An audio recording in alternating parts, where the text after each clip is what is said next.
bis repetita. On nous donne une fonction définie sur R privée de 2, on a compris que ça s'annule au niveau de 2 ici du coup. Et on va étudier le signe de x-2. C'est très répétitif, redondant, mais on y prend plaisir, ça nous rappelle notre seconde.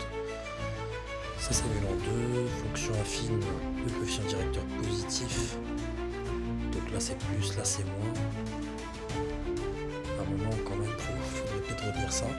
Donc en 2 plus, je suis 0 plus, et en 2 moins, donc 2 par valeur inférieure, je suis 0 moins. Déterminer la limite de f au bord de son ensemble de définition, donc moins l'infini, plus l'infini, 2 plus et 2 moins. En plus l'infini, on a compris, on peut le faire rapidement, on va factoriser. Donc factorisant par x, ça me donne x, en plus et moins l'infini d'ailleurs, x facteur de 2x moins 3x, moins 3 pardon, moins 3 sur x, le tout sur x, facteur de 1, parce que 1 fois x ça fait bien ce x là, moins 2 sur x. Je fais la distinction, donc les x s'éliminent. En plus l'infini, ce qui va se passer, j'aurai ici 2 fois plus l'infini moins 3, donc ça fait plus l'infini. Plus l'infini moins 3 sur l'infini qui vaut 0. Donc au numérateur, j'aurai plus l'infini sur 1, parce que là ça vaut 0. Ce qui me donne plus l'infini. Donc la limite de f, quand x tend vers plus l'infini, c'est plus l'infini. Je le note au cas où j'en aurais besoin. Et voyons voir ce qui se passe en moins l'infini. En moins l'infini, ça me donne 2 fois moins l'infini, ça fait moins l'infini, moins 3. Par somme, c'est toujours moins l'infini, moins 0, ça fait moins l'infini. Et 2 sur moins l'infini, ça fait 0. Donc 1 moins 0, ça fait toujours 1. Et ça va me donner moins l'infini. Et la limite de f, quand x tend vers moins l'infini, c'est moins l'infini. Cela étant dit, je vais gommer tout ça pour passer au 0 plus 0 moins.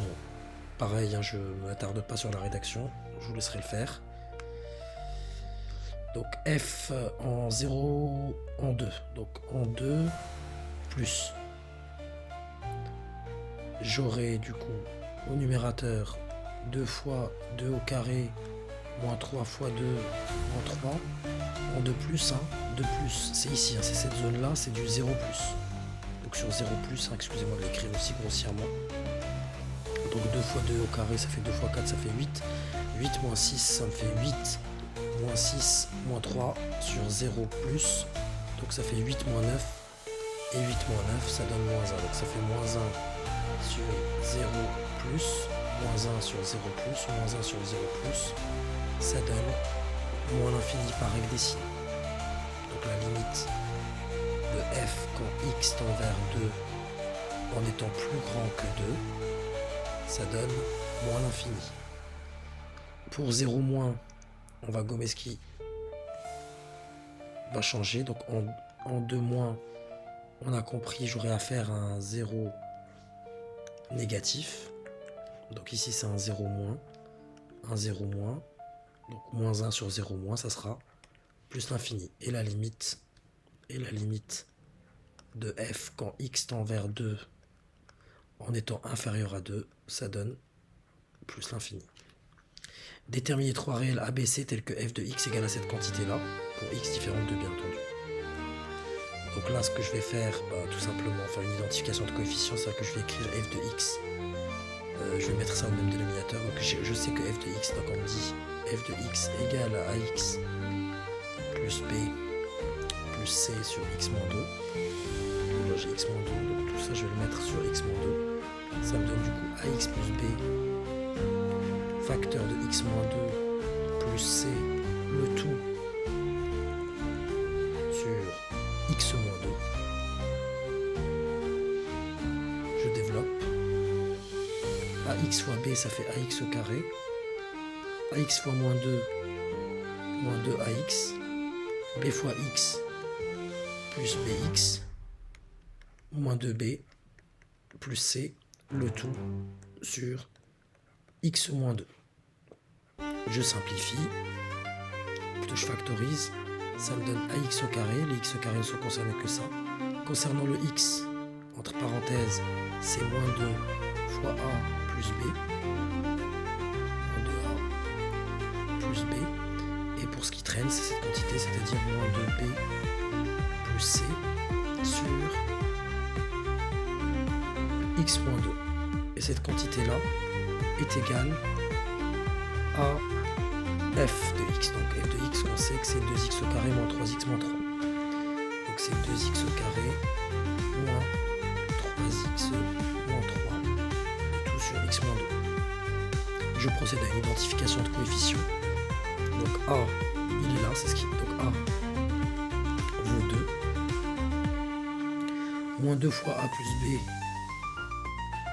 moins 2a plus b égale à moins 3. Mais du coup, puisque a vaut 2, donc ça fait moins 2 fois 2, c'est-à-dire moins 4 plus b. Donc moins 4 plus b égale à moins 3.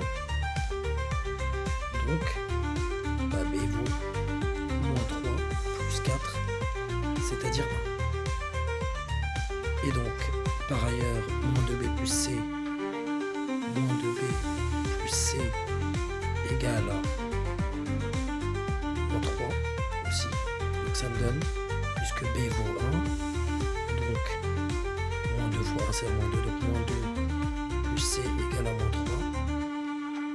3. Donc c égale à moins 3 plus 2 égale à moins 1. Donc c vaut moins 1 et b vaut 1. C'est-à-dire que j'ai f de x que je peux écrire sous la forme de a vaut 2, donc je remplace ici a par 2, donc ça fait f de x égale à 2x plus b, b c'est 1, donc 2x plus 1, et c, on a dit que c'était moins 1, donc moins 1 sur x moins 2. Et on nous dit, en déduire l'existence d'une asymptote, et bien tout simplement, l'asymptote, ça sera l'équation 2x plus 1. Pourquoi ? Y égale 2x plus 1, parce que y, f de x moins, entre parenthèses, 2x plus 1, bah, puisque j'élimine 2x plus 1, il y avait déjà du 2x plus 1 là, il restera plus que moins 1 sur x moins 2, et cette quantité-là, quand je la fais tendre vers plus l'infini, c'est comme si j'avais moins 1 sur l'infini moins 2, c'est-à-dire plus l'infini, ça me donne bien 0. Donc la limite de f de x moins 2x plus 1 quand x tend vers plus l'infini égale 0. Donc 2x plus 1 est bien une asymptote oblique ACF.